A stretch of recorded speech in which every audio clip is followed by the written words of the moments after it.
적게 먹고 운동 많이 하면 살이 빠지는 줄 알았어요. 치팅데이를 갖지 말라는 거예요. 탄수화물을 끊어선 안 돼요. 다이어트가 힘들지 않았어요.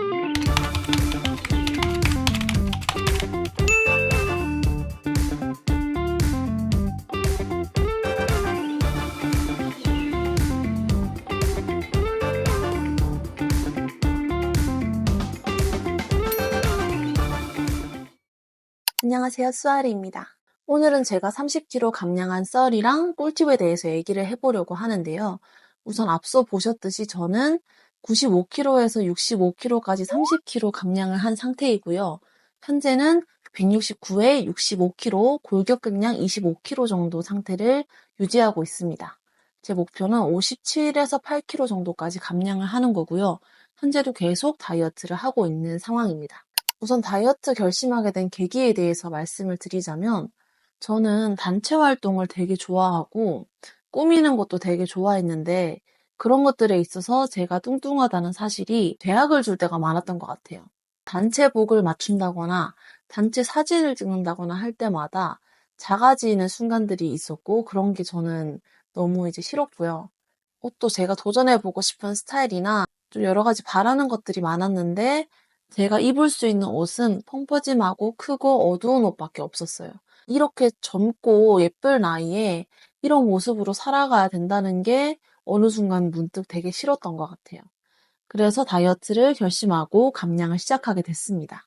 우선 처음 다이어트를 시작했을 때는 저도 적게 먹고 운동 많이 하면 살이 빠지는 줄 알았어요. 그래서 완전 닭가슴살 샐러드 같은 것들로만 식단을 아예 교체를 해버리고 운동도 제가 아는 운동이 별로 없었기 때문에 헬스장에 그냥 등록을 해서 러닝머신만 꾸준히 타는 정도의 운동을 했습니다. 그러다 보니까 다이어트의 문제점이 재미가 없었어요.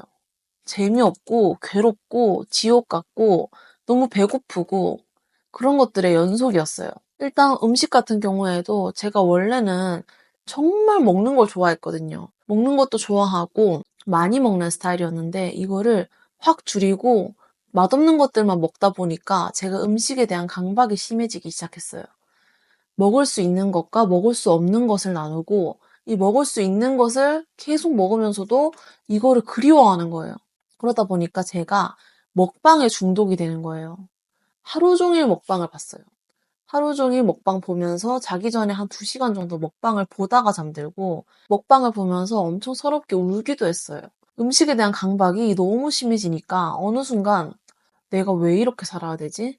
다른 사람들 인스타 보면 술 먹으러 다니고 맛있는 거 먹으러 다니고 여행 다니고 하는데 왜 나는 이렇게 방에 틀어박혀서 먹방 보면서 울고 있어야 되지? 그냥 맛있는 거 먹고 편하게 사는 게 인생의 전부 아닌가? 그게 나를 위한 선택 아닌가? 이런 생각을 자꾸 하게 되고 합리화를 하게 되더라고요. 결국에는 폭식을 해버리고 다이어트 포기를 해버리고 그게 계속 반복이 됐어요. 운동 같은 경우도 일단 제가 지금 돌이켜보면 헬스에 안 맞는 사람이었어요. 혼자보다는 같이, 그리고 정적인 것보다는 동적인 운동을 좋아하는 사람이었는데 계속 헬스장 가서 똑같은 운동을 계속 반복을 하니까 너무 재미가 없고 이걸 하루라도 안 가면은 내 의지에 문제가 있고 뭔가 그런 식으로 자책을 하게 되는 거예요. 운동이 어느 순간 또 저에게 강박으로 다가오기 시작했어요. 그러다 보니까 어느 순간 식단도 운동도 뭐 하나 제대로 하는 거 없이 포기를 하고 있더라고요, 제가. 근데 저는 그러고 싶지 않았어요. 제가 원해서 도전을 했던 건데 포기해버리는 제 자신이 너무 또 싫은 거예요. 그래서 다시 다이어트를 시작했고 이번에는 뭔가 달라야 됐어요. 전이랑은 확실히 다른 나에게 맞는 다이어트를 찾아보자 하고 식단과 운동을 완벽하게 바꿔버렸습니다. 일단 식단은 정말 맛있는 다이어트 레시피들을 엄청 공부했어요. 맛있고 건강하고 양껏 먹어도 살찌지 않는 것들을 공부를 하면서 제가 직접 요리를 해서 차려 먹기 시작을 했고 그렇게 차려 먹는 것들을 사진 찍어서 인스타그램에 꾸준히 공유를 했습니다. 혼자 고독하게 샐러드 먹던 때보다 너무 행복하더라고요. 일단 저한테 뭔가 음식을 대접한다는 것 자체로부터 기분이 좋았고 그걸 사람들이랑 나누면서 외롭다는 느낌도 없었어요. 오히려 매일매일 내일 뭐 먹지 하는 생각에 즐거움을 느끼기 시작했고 식단에 대한 고통 같은 게 하나도 없었습니다. 운동도 이제 저에게 맞는 운동을 해보자 하고 저를 돌이켜보니까 사람들과 같이 하는 재밌는 운동이 좋겠더라고요. 그래서 제가 한 78kg 정도 됐을 쯤 스피닝이라는 운동을 시작을 했습니다. 한 2년간 스피닝을 탔고요. 스피닝 해보고 점핑도 해보고 줌바 댄스도 살짝 해보고 지금은 크로스핏을 하고 있습니다. 식단도 운동도 즐거워지니까 더 이상 다이어트가 괴롭지 않았어요. 저는 65kg까지 오는 이 과정 자체가 초반에 힘들었던 시기만 빼면 너무 행복하고 즐거웠어요. 다이어트가 힘들지 않았어요. 이 영상을 보시는 분들 중 대다수가 다이어트를 경험해 보신 분들이라고 생각을 해요. 혹은 다이어트를 실제로 하고 계신 분들이라고 생각을 하는데 그분들을 위해서 제가 감량을 하면서 터득한 꿀팁 4가지를 소개를 해보도록 하겠습니다. 첫 번째는 체중계를 멀리하는 거예요. 사실 체중이라는 게 정확히 내 몸의 무게만 따지고 드는 거잖아요. 근데 이 몸의 무게라는 거는 내 몸의 수분량, 골격근량, 혹은 내가 먹은 음식, 아니면 생리 등등 여러 가지 요인을 고려하지 못하는 정말 단편적인 수치예요. 가학적인 다이어트를 하시는 분들은 이 몸무게로 위안을 삼고 이거를 보상으로 삼아서 다이어트를 이어가시는 경우가 많더라고요. 근데 이게 저는 되게 위험하다고 생각을 합니다. 체중이 처음에는 이제 확 빠져요. 처음에는 확 빠지는 게 내 몸의 수분이랑 붓기가 확 빠지면서 큰 변화폭이 보이는데 갈수록 더뎌지고 어떤 날은 정말 열심히 다이어트 했는데 몸무게가 늘어있는 날도 있어요. 근데 이 몸무게만 보고 다이어트를 진행을 하면 몸무게에 변화가 없으면 내가 하는 모든 것들이 의미 없게 느껴지는 순간이 와요. 사실 꾸준히 다이어트를 하면 달라지지 않을 수 없어요.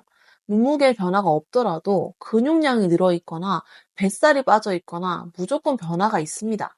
그렇기 때문에 저는 체중계를 2주에 한 번, 한 달에 한 번만 올라가시고 나머지는 눈바디로 체크하시는 걸 추천을 드려요. 달라지는 몸의 변화, 눈으로 확인하시고 아니면 내가 예전에 입었던 옷들을 직접 입어보시고 그런 식으로 실제 내 변화에 집중을 하시는 게 저는 중요하다고 생각하고 다이어트를 오래 이어갈 수 있는 방법이라고 생각을 합니다.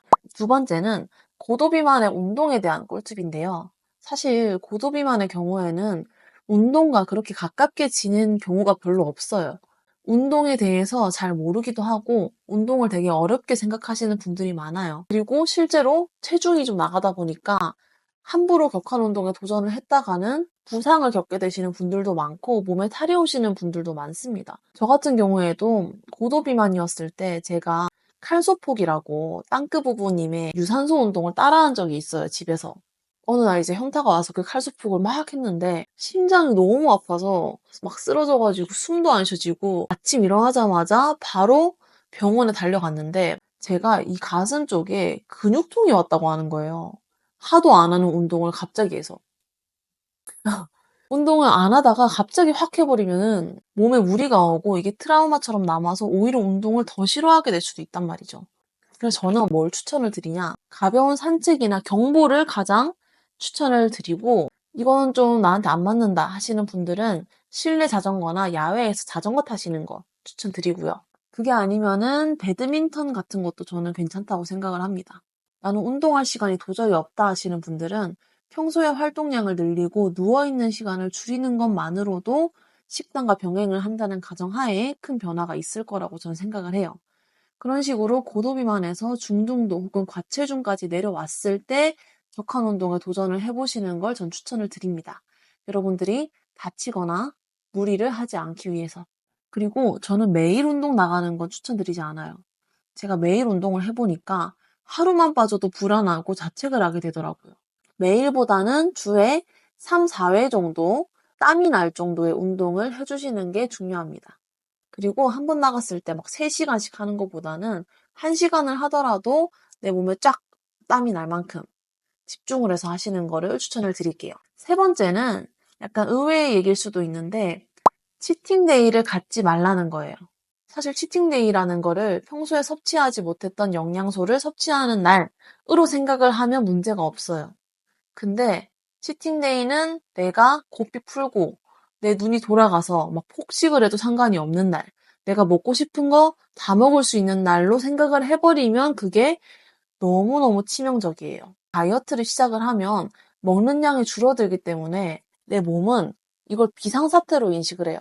갑자기 먹는 양이 너무 줄었어. 지금 비상사태다. 정말 위급 상황이 왔을 때 내가 쓸 수 있도록 지방을 좀 모아놔야겠다 하고 얘네가 지방을 딱 모아놓고 있는단 말이에요. 사실 체중이 더디게 빠지는 것도 그 이유예요. 절식을 했을 때. 지금 이제 음식이 언제 떨어질 줄 모른다 하고 이제 막 이렇게 지방을 모아두고 있는데 그때 내가 만약에 치팅데이 가져가지고 막 먹어버렸다. 그러면은 어떡해? 내려오는 족족 지방으로 다 흡수를 시켜서 모아두기 시작해요. 그래서 절식을 하다가 치팅데이 하신 분들이 3, 4kg씩 찌는 이유가 그것 때문이에요. 그러면 내가 치팅데이 갖기 전까지 노력했던 것들 다 물거품 내버리고 오히려 살이 더 찌게 되고 내 몸의 대사는 느려지면서 살이 더 잘 찌는 체질로 바뀌게 되고 악의 순환을 걸을 수밖에 없습니다.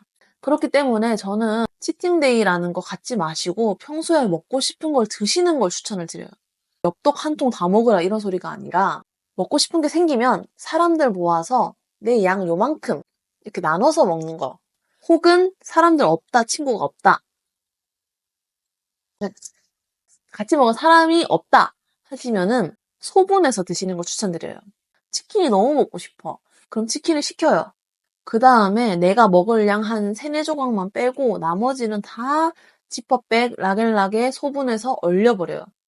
그 다음에 그걸 나중에 꺼내서 뭐 샐러드에 첨가해서 먹는다거나 이런 방식으로 나눠 먹는 습관을 길렀고요. 혼자서도 모든 걸 소분해서 먹었어요. 특히 직장인 분들, 회사에 있다 보면은 간식이 계속 들어와요. 뭔지 알죠? 일하다 보면 사실 당 떨어지잖아요. 그럼 저도 이걸 계속 주워 먹는 거예요. 저 같은 경우에도 그런 간식들 때문에 잔잔하게 계속 살이 쪘었는데, 그래서 저는 어떻게 했냐면 회사에 요만한 락앤락통 있죠? 그런 거를 한 3-4개를 쌓아놔요. 그 다음에 간식을 받으면 이거를 소분해서 한 입 먹고 넣어놓고, 그 다음날 한 입 먹고, 그렇게 했습니다. 마지막 4번째는 좀 뻔한 얘기일 수도 있지만 당류와 탄수화물을 제한하는 거예요. 특히 정제된 설탕은 먹는 족족 살로 가는 수밖에 없어요. 저 같은 경우는 특히 액상과당 같은 건 아예 끊었고요. 음료수 프라푸치노 한 통에 120g 정도의 설탕이 들어가더라고요. 이런 악마의 음료는 절대 드시면 안 되고 평소에 먹는 음료수도 제로 아니면 입도 안 댔어요. 식품을 살 때도 당류를 꼭 체크해서 10g이 넘어가는 것들은 나눠 먹거나 아예 먹지 않았습니다. 탄수화물 같은 경우에도 웬만하면 정제된 탄수화물, 빵이나 면 같은 거보다는 가공되지 않은 뭐 현미밥 같은 거 아니면은 뭐 고구마 같은 거를 먹었고요. 주의하실 점이 탄수화물을 끊어서는 안 돼요. 탄수를 먹어야 내 몸의 대사가 활발하게 진행이 되는데 탄수를 아예 끊어버리면 대사가 느려지면서 오히려 살도 안 빠지고 에너지도 없어요. 적정량의 탄수화물을 먹어야 되는데 탄수를 그렇다고 막 밥을 막 3공기씩 먹고 하면은 내가 하루에 쓸 에너지의 양보다 탄수화물이 더 많이 들어와서 잉여 탄수가 남아요. 그럼 얘가 뭐가 되느냐? 당류가 됩니다. 당류가 되면 뭐가 돼요? 살이 됩니다. 그렇기 때문에 빵순이, 밥순이들이 자꾸 살이 찌는 이유가 내가 몸이 필요한 탄수화물보다 훨씬 많은 양의 탄수화물을 섭취하기 때문이에요. 저 같은 경우에는 하루 내 적정량이 밥 한 공기라고 생각을 하거든요. 이거를 먹더라도 힘이 없지 않아요. 에너지가 딸리지도 않고 배도 고프지 않아요. 왜냐면 저는 채소나 육류로 충분히 이제 포만감을 주기 때문에. 그래서 저는 밥 한 공기, 현미밥 한 공기를 내 몸의 적정량으로 맞추고 뭐 빵을 먹더라도 통밀빵이나 통밀식빵 같은 거 한 쪽씩만 먹었습니다. 만약에 내가 지금 에너지가 너무 없고 그렇다 하면은 이 냉동고구마, 미니고구마 파는 거 있어요. 그런 것들을 그냥 하나씩 조금씩 섭취해 주는 거, 운동 전에. 그 정도는 괜찮은데 면이나 빵 같은 건 확실히 주의를 해 주시는 게 맞을 것 같습니다. 자, 이렇게 다이어트 과정과 꿀팁에 대해서 말씀을 다 드렸는데요. 마지막으로 당부의 말을 드리고 싶은 게 다이어트를 하면 인생이 달라진다는 말이 있어요. 사람들이 나를 대하는 태도가 달라진다는 의미뿐만이 아니라 정말 인생이 달라져요. 내가 나를 대하는 태도, 내가 내 인생을 대하는 태도가 달라지고 내 모든 행동에 자신감이 생기고 성취감이 생기니까 새로운 것들에 도전할 수 있는 용기가 생겨요. 그래서 인생이 달라진다는 말을 하는 거라고 저는 생각을 하거든요. 여러분들이 지금 다이어트 하는 이유가 여러 가지가 있겠지만 저는 정말 여러분들이 다이어트로 인해서 인생이 달라지는 경험을 해보셨으면 좋겠어요. 그만큼의 성취감을 느껴보셨으면 좋겠고, 자신에 대해 좀 더 자신감을 가질 수 있었으면 좋겠어서 이런 영상을 또 찍게 됐습니다. 주변에 단식을 한다던가, 아니 너무 무리하게 운동을 한다던가, 이런 식으로 조금 가학적인 다이어트를 하시는 분들이 많아요. 제가 어쨌든 행복하기 위한 다이어트라면 그 과정 속에서의 저도 행복해야 된다고 생각을 합니다. 여러분들도 제가 했던 것처럼 본인에게 맞는 내가 좋아하는 다이어트의 방식을 찾아보셨으면 좋겠어요. 식단도 그렇고 운동도 그렇고. 제가 지금은 다 하지 못한 말이 너무 많거든요. 그래서 앞으로 제가 이런 것들을 공유를 드리면서 여러분들에게 조금이나마 도움이 되고 싶습니다. 행복한 다이어트 진짜 하실 수 있어요. 앞으로 제가 도움되는 영상들 많이 올려볼 테니까 관심 많이 가져주시고요. 오늘도 행복하고 건강한 다이어트 하시기를 바라겠습니다. 그럼 다음 영상에서 만날게요.